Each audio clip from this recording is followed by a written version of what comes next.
Thank you, ladies and gentlemen, and welcome to Body Language.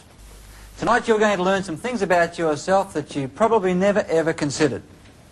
You'll learn some things about your friends, your relatives, your co-workers, your neighbours, and even your boss that you never ever knew existed. Things you might have seen over the years but never knew what they meant. And we're going to show you some ways that you can work out what somebody's really thinking regardless of what they say to you, as we look into this world of body language, this world of silent command. So I guess the first question should be, what's your body language like? Did you notice how many people had their arms crossed when the cameras and lights went on? Let's have a look around. How many people have got their arms crossed right now? You know, when I first walked in and the lights went on, most people thought, what's going to happen? Is he going to ask me a question? Is he likely to get me up there for a demonstration? This is what we call a negative defensive gesture. Now, most body language is so ingrained that most people can't unlearn it. Let me show you what I mean. Can I ask everybody to cross your arms? Now, 7 out of 10 Australians cross left over right. Have a look at yours. Now, so ingrained is body language, you know it's practically impossible for you to unlearn that gesture. Try now to cross your arms around the other way. See how you go. Most people can't even uncross them the other way. Now, the problem with this gesture... Now, can you please uncross your arms? Oh, good. The problem with this gesture is that the research shows that if I'm speaking with you and I cross my arms, that my receptiveness to what you're saying goes down by up to 40%. And that most of the statements that I will make to you will be negative. So does that mean then, the girl at the bus stop at the introduction who had her arms crossed, does that mean she was negative? What do you think? No, she was cold because she was standing in a cold situation. One of the biggest mistakes that people make with body language is to try and take one gesture and try and put a meaning on it. Now, body language is like any language. There's words, sentences, phrases, and punctuation.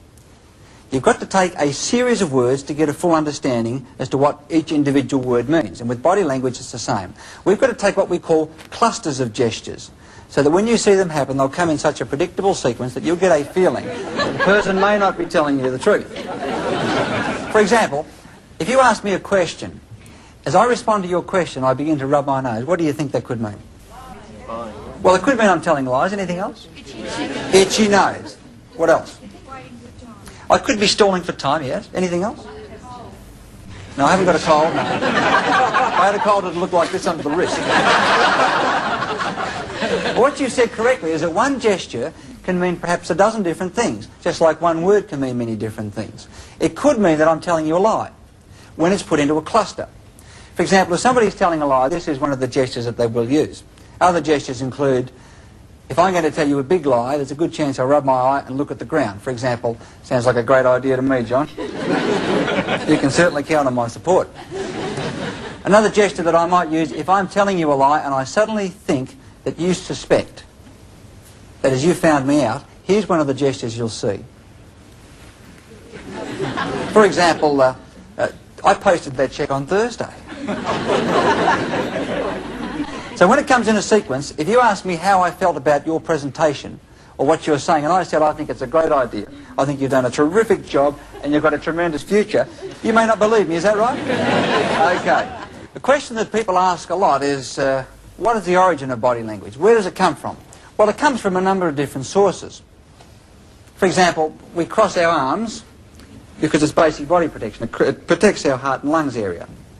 There are gestures such as this one here that we call the OK gesture. Now, this has its origin in an American presidential campaign in the 1820s.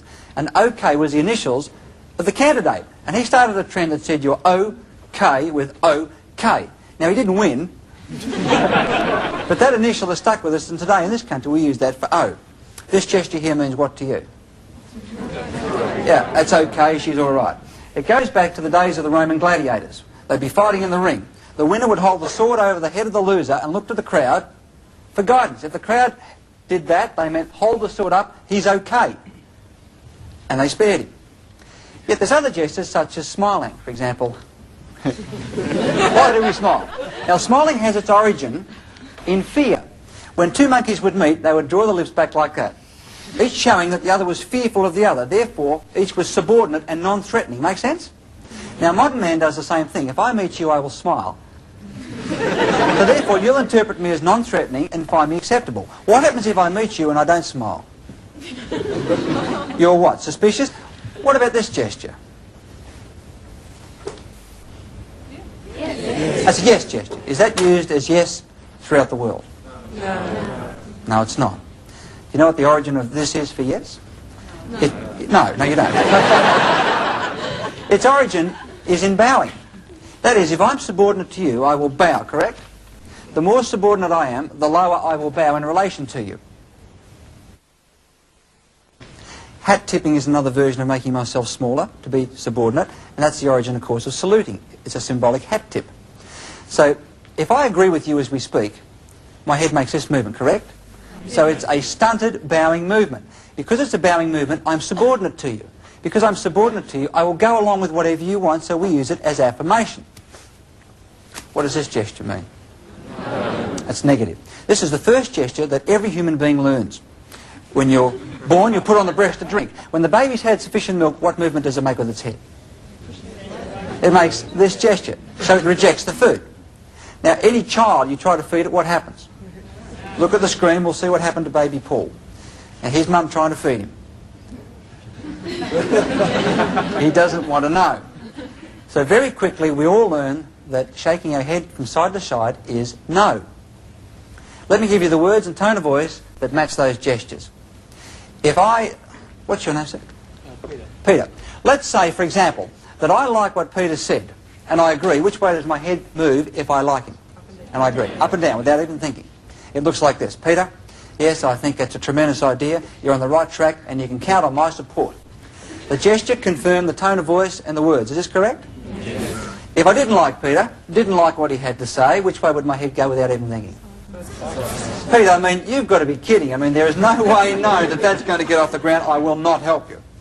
Now, in real life, it doesn't happen that way. You know why? Because when I was a kid, I was taught not to tell lies on one hand. On the other hand, I was taught to be a prolific liar when Mum taught me to be polite. Polite means tell lies. Now, I haven't got the heart to tell Peter I don't like what he's presenting because he's my friend, or he's my boss, or he's my neighbour, he's my uncle. So I better be polite. Here's how it looks if I try to be polite and cover up. Peter, I think that's a great idea. It's got tremendous potential. It really has. You can certainly count on my support. Now, it only looks funny because we've looked at the two most basic elements of movement. We analysed their backgrounds. I gave you the words and tone of voice that matched. Now you're noticing that the gesture is completely contradicting the words. Now, fellas, how many times have you been at a party and you've said to a lady something really cool like, how about coming up to my place for a cup of coffee? And she said, I'm not like that at all.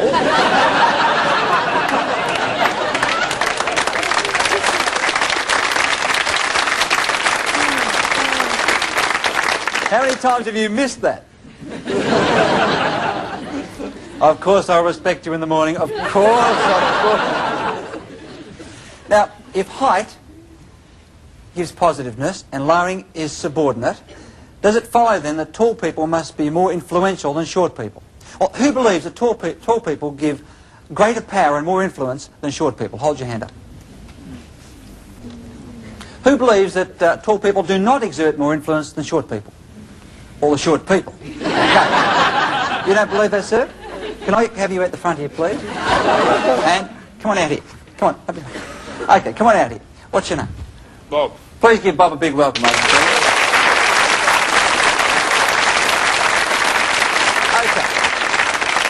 Bob says he doesn't believe that tall people exert more pressure than short people. Now, Bob's taller than me. If this is correct, he should be exerting influence over me right now, correct? Let's put it to the test. Okay, this is your microphone, Rob. Just hold it right there. You got it? Now, here's the scene.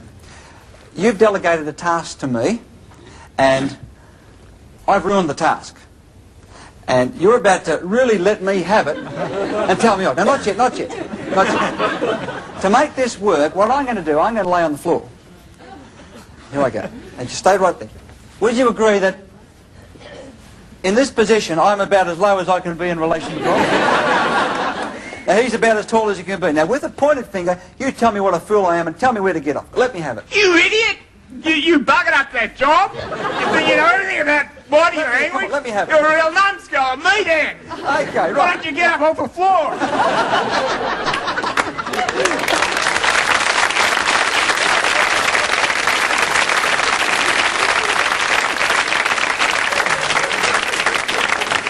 how he had no difficulty in telling me off. He had the maximum height advantage, and I was at the minimum. Now, would you agree that he could do that really easily then? Yeah. Okay. Would you mind laying on the floor? You're down there this time. Let's reverse the role and see how he does. Now, Bob is as low as he can be in relation to me, and I have the maximum height advantage. Now, what I want you to do now is to give me the same treatment. Let's see if you can do it. Go. You idiot? Who do you think you are? Come on, give it to me. You know everything about body language, don't you? Give him a big hand, ladies and gentlemen. Come on. Take that. Go and take the medication.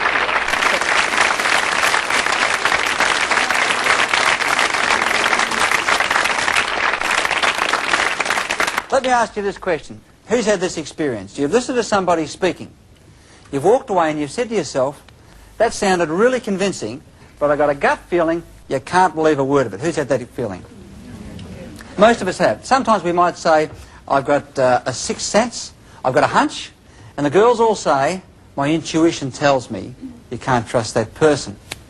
So what does it mean? Well, the research is quite incredible. It shows that when you and I are speaking face to face, that we're relying on the words that we use only a maximum of 7% of the time to put the message across. The gestures and what we call body language accounts for somewhere between 60 to 80% of the message it's sent. Now, if I try to tell you a lie or cover up, my gestures will no longer match my words. They go out of kilter. And a perceptive person will pick up that discrepancy and get a hunch or gut feeling, I'm not being honest. Does that make sense to you? Yes. Let's put you to the test. We'll see how perceptive you are. Here's the scene. You're in a home. And there's children playing outside. All of a sudden, you hear smashing glass and bottles. You race outside. Here's one little boy all on his own, head down, hands behind his back. Your question is, did you do that? To which he replies, no, it wasn't me. Question, hold your hand up if you suspect it was him. Aha! Here's another question. Do you then take your course of action based on the gesture or based on the words? Who would act on the gesture? Most of us. So in other words, if a gesture contradicts the words, we'll make our decision on what we see. Is this right? Now this is what perceptive, intuitive people are doing to us all the time, and we're doing it to them. When we're speaking to them, we're watching their gestures, listening to the sounds and words. The moment we see gestures and words that do not compute, we ignore the words and make our decision on what we call our gut level feeling. If you ever known a hunch or gut level feeling about a person, when you're face to face with them, to be wrong, aren't they usually right? Aha. Now the origin of this hand to mouth gesture is quite simple. Child tells a lie, brain instructs the hand, cover the mouth. Stop the words from coming out. Now that same gesture is carried through in adulthood. That's why it's hard to believe somebody who's selling you a second-hand car, for example, who says, it's a great car, it's only done 25,000 kilometres and has a reconditioned motor. You would walk out of there and say, I've got a gut feeling you can't believe what that person's saying, without really knowing why you knew that. Okay, well, what other signs should we look for? What about our palms? What about our hands? If you want to be honest with me and tell me the truth, what gesture will you show at me? Try it. Open palms. Without even thinking, if you're going to be honest, you are programmed to turn your palms towards me. So the first thing to look for, if somebody's telling you the truth, are their palms visible? Because if I tell you the truth, my palms will be turned towards you. If I don't tell you the truth, they'll be out of sight, behind my back, in my pocket. So if I say to you, look, this is the truth, you can believe me, you can believe every word I say. I've always had a healthy respect for you, of course, and this is the truth. Now, there was a contradiction in the middle of a sentence, and this is what happens. We get contradictions and truth in the same sentence. Now, another thing we can do with our palms is to use it as an indicator. For example, if I talk and indicate with my palms up, I'm in a subordinate position. This is what we call a no weapons held position, which goes back 1 million or so years to the caveman era. They'd all hold their palms out so each could see that there are no weapons held in the hand or concealed under the arms. That's why when I speak and hold my hands out like that, you will find me easygoing, relaxing. For example, if I said, now we want everybody on this side of the room to move across here, everybody there to move across there, and you people to come across here, would you feel threatened in any way by that request? No. What about if I changed it and tried this with the same tone of voice and words? I want everybody on this side of the room to move across here. The people on there, I'd like you to move over there. And you people, if you can go back over here. What do you feel I just told you to do it? Who felt an order? Aha. So all I did then was turn my palm from that position to that, and suddenly You felt I was telling you what to do. Is this right? Question, what sort of person are you? Do you talk with your palms up? Do you talk with your palms down? Who are the easiest people to talk with? Palms up. People with their palms down irritate people. Let's try the third method of pointing, what we call finger pointing. Now, what you here on this side, if you can go across and sit over there. You people there, I'd like you to sit right across there. What did you feel then? You better do it or else. It wouldn't matter how much I smiled or how happy I sounded. See, this is what we call a baton gesture. It comes in 3 delicious flavours. We get this one here that's called a baton, with which I'm going to hit your stupid, thick, idiotic head to knock a bit of sense into you. But because I'm his boss, I can't treat him that way. I smile and say, we're going to get on really well, I can see that. It's going to be great. Now, there's a second version that goes this way. Now, this is a problem, because where this is an intimidation signal, this is a danger signal. This is the movement that comes immediately before this. So in fighting, it goes from this to this to this. Let me show you how I can introduce somebody to you. What's your name, please? Kerry. Kerry. Come on out here with me, Kerry. Let's say, in this example, that I was going to introduce Kerry to you. There are 3 ways I can introduce you to you. Watch carefully what I do with my hands and see if you can gauge my attitude towards her. Ladies and gentlemen, this is my wife, Kerry. What do you see? Open palm, perhaps? There is a subordinates relationship between us, and I'm the subordinate one. What about if I said, ladies and gentlemen, this is my lovely wife, Kerry? And she'll do as she's told, right? What about, ladies and gentlemen, this is my lovely wife, Kerry, this lady right here. And as soon as I get her alone, there is one more signal that's worth looking at. In this country, if we think something has low status, that is, it's a bit of a joke, we shake our thumb at it and say, that over there. How about, ladies and gentlemen, let me present Kerry to you. Like, take a look. Thanks, Kerry. Give her a big hand.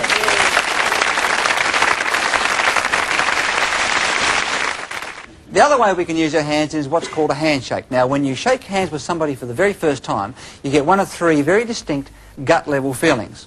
One, you feel equal. Shake someone's hand, you feel, yeah, I like that person. Someone else, you shake them by the hand, and you think, ooh. Yes, well, I'll just stand over here. Someone else, you shake them by the hand, and you'll think, ha ha ha, you'll do as you're told. So you feel either equality, you feel superior, or you feel inferior. It's transmitted through the handshake. Can I have you for this demonstration, please? Sure. Come on out. What's your name? Alan. Okay, here we go. Give him a big hand, ladies and gentlemen. Good. Now, just before I do this test, what I want you to do is to shake hands with the person sitting beside you. And for the people at home, shake hands with somebody in your living room right now. Give them your normal handshake. Pretend you're meeting for the very first time. Keep it shaky. Keep it going. Hold it. Freeze it. Keep your hands together. Don't move. We're going to analyse this. Don't move a muscle. Keep those hands together. There's one of 3 things taking place between your handshake. 1 is you're transmitting equality. 2 is you're transmitting that you'll be the boss. Or 3, you're prepared to give in. Now listen carefully to this, then analyse your handshake. The person whose hand is facing downmost is saying, I'm going to be the boss and you'll do as you're told. If your palm's up, you're prepared to give in. Okay, stop holding hands. Do you see the second origin? The second origin of handshaking is arm wrestling. Handshaking originated like this. The winner would have palm down, the loser would be palm up. Modern man has put it into a vertical position. You can stop holding hands now, girls. So now the hands lock together. As I try to turn his hand over, he resists. So what are we left with? A handshake that's straight up and down, just the way my dad told me to shake. Good firm grip, son, keep the palm straight. He's only got to let it go just a little bit. Now, I got you, fella. Or if I give in, oh, I feel threatened by him. Now, that's why the most frustrating handshake of all, just hold your palm out flat down, is this one. Every managing director presents this to the staff. Because if I take his hand, what is he forcing me to do? Become submissive. How do you handle someone who does that all the time? Just hold it right there again. Here is the simplest, most effective way. Pleased to meet you once again. Good to see you. Give a big hand, ladies and gentlemen. Thank you.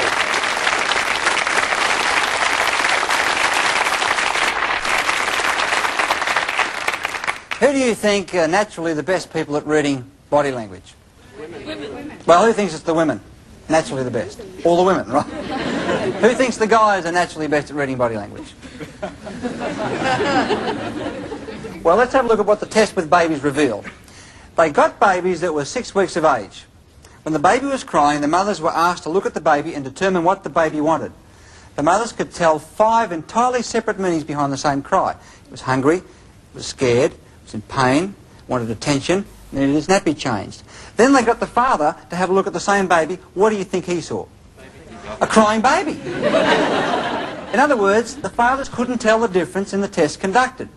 Women are born with an innate ability to decode the body signals of other people, and this is for the survival of our species. If a woman can't look at a baby and tell you from its movement and its sound what it wants, it's detrimental to that child living. Does that make sense? Women are born with the ability to do it, men aren't.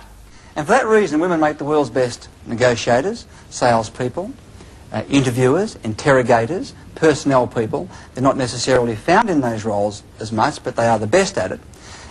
And for that reason, I say to every man here tonight, because women are so good at it, if you're going to tell a lie to a woman, particularly one who knows you, do it in writing or over the telephone.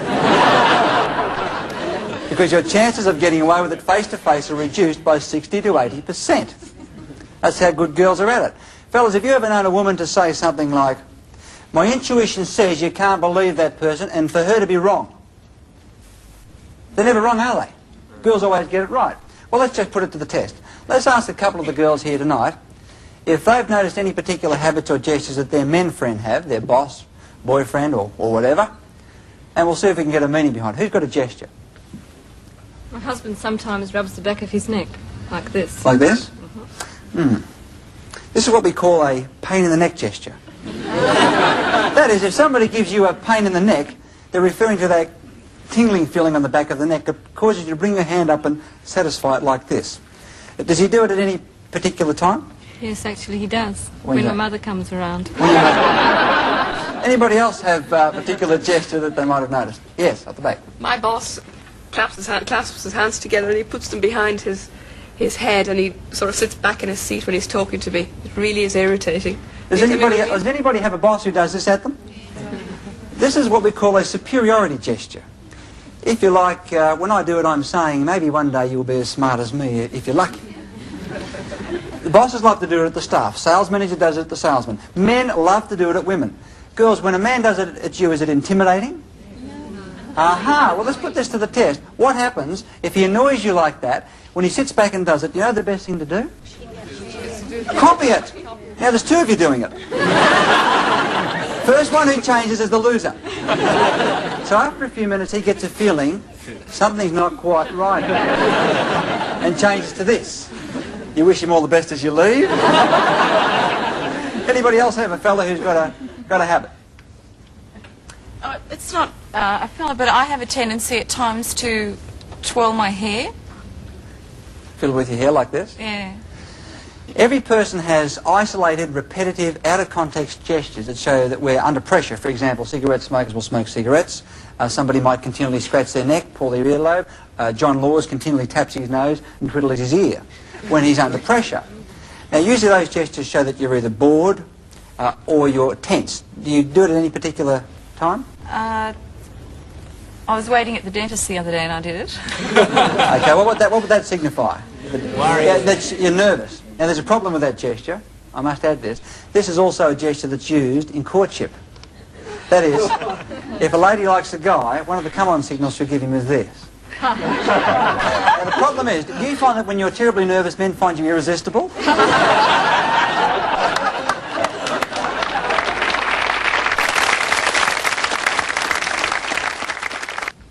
Here she comes. Beautiful piece of womanhood. He's had a hard day fishing. Watch his body change when he sees her. How many of you have done that? Is he going to... Oh. She's gone on her way. He's doing no good at anything that day. So the first thing that happens is a physiological change. Now, we said in the last segment that when somebody gets excited by another person, there's a certain part of their body grows to 4 times its normal size. Do you know which part that is? Eyes, pupil. Let's put it to the test. I'd like you now to take a look at this. Here we have a right-hand picture, here we have a left hand. Which do you find the most stimulating and exciting? Put your hand up if you find the right hand the most stimulating. Most of us. Do you know that most people can in fact decode the signal that's in that particular picture? What we've done is enlarge the right-hand pupils of Kerry-Ann to 4 times the pupil size of the left. When somebody is excited by you, their pupils will actually expand. If they're negative, they're unhappy, the pupils will constrict and become smaller. And you know, most of us can decode these pupil signals and we reflect it in our speech. We say things like, it sounded convincing, but you wouldn't trust him. Did you see his beady little eyes? How many of us have used that expression? Never realised what we were actually seeing. What about cigarette smoking? You know, if I feel positive, and we'll say positive means I like you, I like what you're saying, I like being here, I feel positive about what you're presenting. Which way would you expect me to exhale the smoke, assuming that I'm far enough away from you that it wouldn't make any difference? Up? Anybody think I blow it down? Who thinks I blow the smoke down if I feel positive? Nobody. Did you realise you always knew it wouldn't go down? Who thinks I'd blow it? Who thinks I'd blow it up? Who thinks I'd blow it straight out? We've got a few non-smokers here. Let's put it to the test. I'll give you a sentence, then I'll give you the puff, you be the judge. Bob, I think what you've had to say has been excellent. When the committee meeting comes up on Tuesday, I'm going to be recommending your solutions because I think you know what you're talking about. You can count on me, friend. I don't agree with you. Had he better rely on me? No. He better not. What's your name? Bob. Bob. Okay, Bob. 2 Bobs. Bob, I think what you've had to say is certainly the right solution for us, and when I go to the board meeting on Tuesday, I'm going to be pushing for you because I think you know what you're talking about. You can count on me. Had he better count on me? He better not. Okay. What's your name, please? Cheryl. Cheryl. Cheryl, I've really enjoyed meeting you here at the party tonight. It's been really great. And I just wondered if you'd like to come back to my place and see my etchings.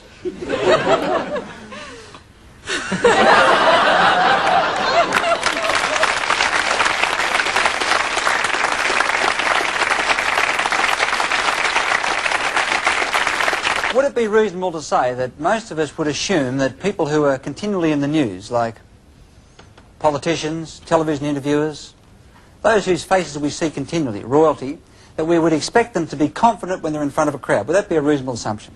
Yes. Okay, well, let's just have a look at a few and see what their body language shows us. How confident are they? How does their body language give them away? One of the world's best interviewers is a man by the name of Michael Parkinson. Now, Michael Parkinson is renowned for 2 things. What's the most obvious gesture that Michael Parkinson uses? Grabs his ear. When Michael Parkinson has heard enough from the interviewee and he wants to terminate and ask the next question, Michael Parkinson would like to do this. But that's not very nice. It comes out like this. He then looks away at the next question, interrupts with the next question. So it is, I've heard enough. Another one of Michael Parkinson's well-known ones is this one here, where he clenches his fists together. It's a frustration signal showing he's holding back his emotions. He'd like to say how he really feels, but can't. Let's have a look at a clip of some of Michael Parkinson's other well-known gestures. Here we see him in his typical sitting back, soliciting information. He wants the interviewee to talk, covering his mouth so he doesn't speak. Here he's leaning forward, rubbing his hands together, eager and excited, either about what Jill Rand's saying or possibly her legs. I can't be too sure about that. But he's keen. In this next scene, Darren Hinch has got him on the ropes. He's defensive, arms crossed, he doesn't want to know. Look at the angle of their bodies leaning away from each other. It's a very negative situation for Michael Parkinson. Here, he's heard enough, we'll go for a commercial break, he's saying. And in this next one, watch his hands when the madam from the massage parlour describes what will happen to Michael Parkinson when he visits the brothel.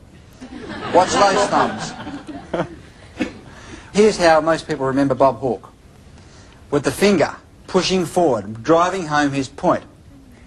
Now, all of a sudden, overnight, Bob Hawke becomes a contender for the #1 job. And he realises that the pointed finger, the karate chop, and the fist do not match the office of a Prime Minister. And he has to go through a transition to fit that role. Here's the way it looked in his policy speech. He tried the open palms. Come unto me, my brethren. Now, most Australians thought that Bob Hawke looked wrong during his campaign. Would that be a fair statement? He didn't look right because he was using the palms and it doesn't suit him. Today, he's modified that. He's modified the palm gesture and modified the finger gesture. And have a look at the screen now. Here's what we see. He's talking with an interviewer. Now, watch for his hands. Up they come. Using his hands in this position to make the point. See, when you speak like this, you can drive home your point as you would with a finger, but not be intimidating. And he doesn't have to hold his palms out, which doesn't suit him, but he still has an open palm. So he's both credible and drives his point home. And it was a tremendous transition that he went through. Prince Charles, do you think he's confident in front of a crowd? No. Ah. At the start of the show, we said that when people feel uncertain, defensive, they may cross their arms like this. It wouldn't look fitting for Prince Charles to cross his arms like this walking through the crowd, as much as he'd like to. So he has hidden the gesture and disguised it with something else. See if you can spot it. Here he comes inspecting the guard. I want you to watch his right hand and see what he does with it. Feeling confident now, straight for the cufflink on his left arm. Now this is what we call a disguised arm barrier. He'd love to cross his arms, but by bringing the right arm across and playing with the cufflink, he gets that same secure feeling he'd get if we crossed our arms. Now even at the Royal Ball in Sydney, he was seen walking through with the same position. And there it is. Would it be fair if we said that Prince Charles is known as a ladies' man? Would that be a reasonable statement? Yeah. One of the things that makes him a ladies' man is that he uses printing gestures when he's with attractive women. One of these printing gestures is a favourite of many men. And this is it. Adjusting the tie whether it needs it or not. If an attractive lady walked through the door and I saw her, it might go like this. Oh, hello there. Would you like a dance? Let's have a look at Prince Charles and see how he uses it. Here he is in the crowds. Now, he hasn't noticed the attractive curvy blonde with a low-cut dress who's just behind the woman he's talking to. He's more intent on making his point by driving his finger home. Now, see what happens when he sees the blonde with the low-cut dress. Oh, hello there, and how are you?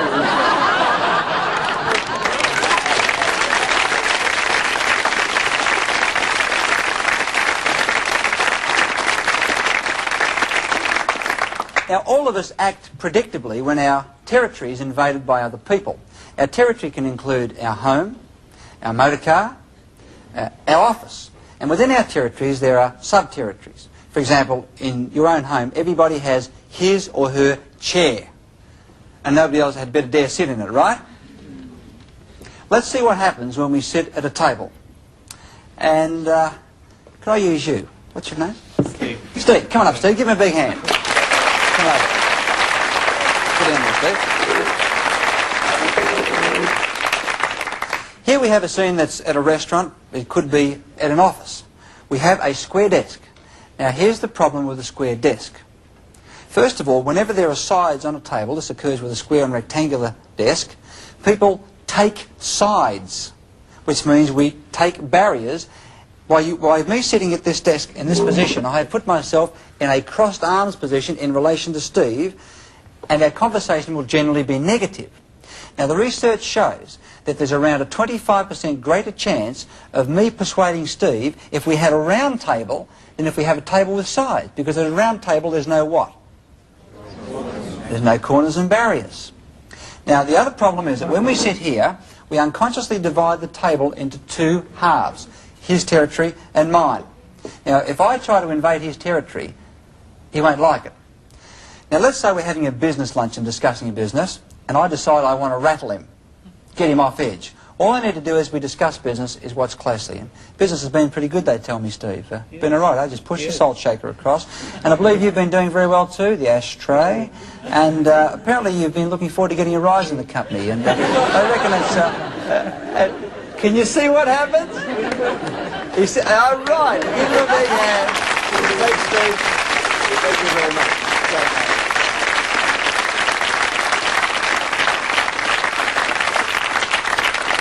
He sits back and crosses his arms. A round table is the way to get people on side and to see your point of view. Now, personal space also extends to a certain amount of air around our bodies that we take and claim as our own. Now, in the case of somebody from a capital city, it differs from somebody from the country. Can I ask you to come up, please? What's your name? Jane. Give her a big hand, ladies and gentlemen. Jane.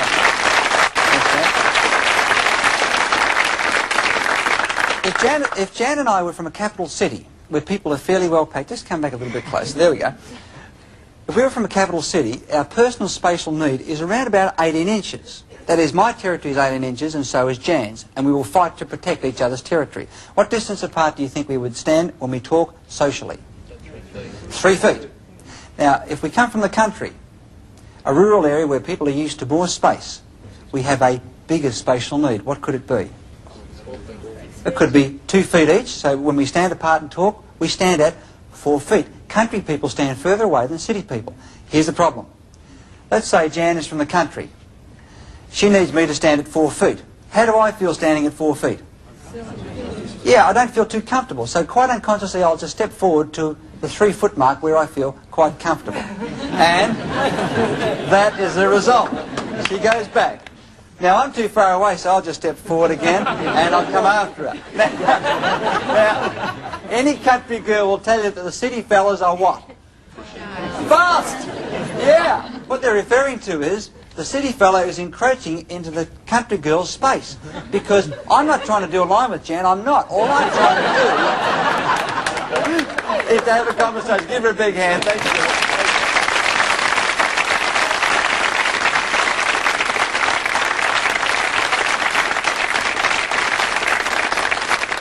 Let's have a look at something that most people identify with. Being booked by the police. How many people here have been pulled up for speeding and booked by the police? A few people rubbing the back of their neck, they're not too sure. Let's have a look at the territorial roles of each person that's being booked. Now, in this case, what's your name, sir? Ken. Come on up, Ken. Ken, I'd like you to sit up the back here. You're going to be the police officer. And here's my car. In fact, we're going to make this official. Here we have Officer Ken. And he's in the car behind me. Now, I've been speeding, there's no doubt about it. And he's pulled me over to the side of the road. Here's the normal role. Officer, come out of your car, come across. He gets out of his car and walks across to me. I wind my window down, correct? And say, Officer, was I speeding? Will he slap a ticket on me? Yes. Let's have a look at what happened from a territorial point of view. He was nice and... Come back here, don't run away. He was nice and secure in his territory. By me remaining in the car, I have forced him to do what? Come from his territory into a hostile territory. I'm now down here behind a large barrier making excuses. Here's what to do next time the police book you up. Okay, officer, get back in the car. Now, suddenly the sirens are lights, he pulls me up. The first thing is, get out of the car. And go briskly, not too fast, briskly back to him so he's not forced to come from his territory to yours. Number one. Number two is, get lower. Hopefully he's not out of the car so I can go down. Hold my palms out, no weapons concealed. Number three is, degrade myself. I'm such an idiot. Now, I never said this was easy, but it's better than getting a fine, right? And it's a lot of fun. So three, I degrade myself. I'm such an idiot, I didn't mean to be speeding. How could I have possibly thought? What a fool. Number four, raise his status to show that you know where he is. I want to thank you for stopping me. I mean, I could have hurt myself. You guys do a terrific job, you really do. You've got to be an actor, but gee, it's fun. Finally you say, you're not going to book me, are you? You reckon he can book you at that point? Well, you reckon he can? Oh, give him a big hand. Thanks, kid. Thank you.